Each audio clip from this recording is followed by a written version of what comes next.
High student, physics ক্লাসে আরো একবার তোমাদের স্বাগত। আজকে হঠাৎ আমার হোয়াটসঅ্যাপে একটা পার্সোনাল মেসেজ এলো, যে মেসেজটাই একটা স্টুডেন্ট আমাকে জিজ্ঞেস করেছে, স্যার আমি ক্লাস 10-এর পর সায়েন্স নিয়েছিলাম, কিন্তু আমি ফিজিক্স কিছু বুঝতে পারছি না, তো আমার কি ফিজিক্স রাখা উচিত নাকি ফিজিক্সটা ছেড়ে দেওয়া উচিত? দেখো, যদি তোমার নিজের উপর ভরসা থাকে তাহলে আমি বলবো ফিজিক্স রাখো।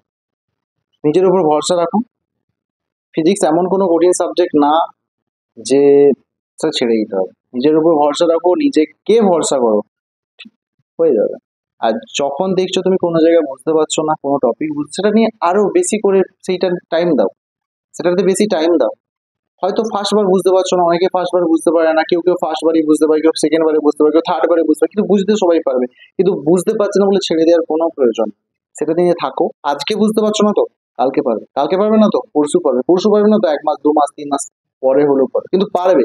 কিন্তু যখন চলে এসেছো, যখন তোমার ইচ্ছা ছিল সায়েন্সে পড়বো, সেই জন্যই তুমি সায়েন্স নিয়েছো, তাহলে নিশ্চয় নাও নি। তো নিয়েছো যখন, ছেড়ে দেওয়ার কিছু নেই, সেটা নিয়ে থাকো। আজ বা কাল ঠিক হয়ে যাবে। Best of luck.